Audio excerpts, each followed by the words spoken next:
goodbye, it's me, Sim Game 2010, and today we're going to be doing part 2 of Laser Tag CreepyPasta reading. From the day it came out, we all wanted to go to the twins' house and play it, but we all been addicted to the past year to GoldenEye for Nintendo 64. It was really hot back then.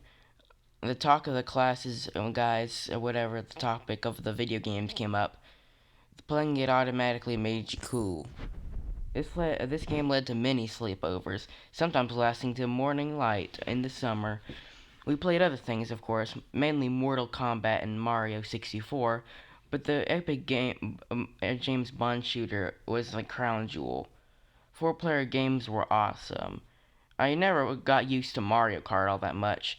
10 minutes of shooting each other in the face in James Bond games was always great. When it comes to rocket launchers, the two lowest scoring players would trade with the two spectators of the previous game, and those watching with a round would usually go scrounge for soda and snacks. It was good times for us, and sharing the same game we put together the past few years. And it started off. We then started as a advanced game of hide and seek.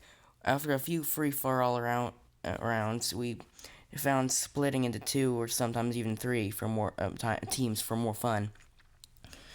This sounds kind of lame, but I know. But the game's origins has us running and or hiding and setting up ambushes along the three main blocks of the neighborhood. The goal was to sneak up on someone, point your head in the shape of a gun, and then yell bang before the other guy can react. Then he was dead and you have to wait in the Kaya zone. Sometimes though we captured them and said we had to turn them on his team. Going indoors was against the rules, as was going against anyone's property other than our own would be against the rules. Still, the neighborhood provided a fun landscape. Cars, fences, trees, and bushes all became barricades. So sometimes we'd even climb into the branches to hide, waiting for our prey to get close, since you could contest a hit as a miss. The closer you could fire, the most likely the other kid is to admit their death, and hiding was as important as sneaking around. The back of Brian's dad pickup truck was a particularly good place to hide, and many lives were claimed in his driveway.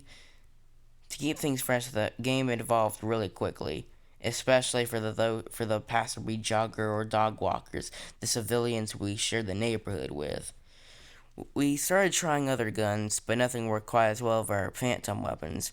Water guns were nice on hot days, but once we tried water balloons as Thompson grenades, if the splash hit you, you were dead. But the range was, of course, poor.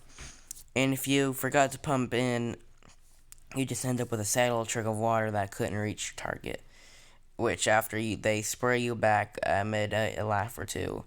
It was kind of cool finding sources of water around the blocks for refills, though, ammo caches. The one time we tried Nerf guns, but it ended up in huge failure. And we not only was the range all poor, but we lost most of the darts we fired, which is the only problem with Nerf guns. But eventually, we had the perfect game somehow with something better. I should mention that Nick and I took the whole thing a little more serious than the others. If having Gilbert on your team gave you the strategist, Devin provided you with a fearless berserker, Brian a patient soldier who could hide for long periods of times, and then Nick and I were the average at best, wanted a different role. We were the game masters. We set up the rules and mapped out levels through the neighborhood to complete. A few times we even hit little flags that if we held, it gave you power-ups for a second life or 10 minutes of invisibility once you held it up and declared it, letting everyone else slip past enemy fire unharmed.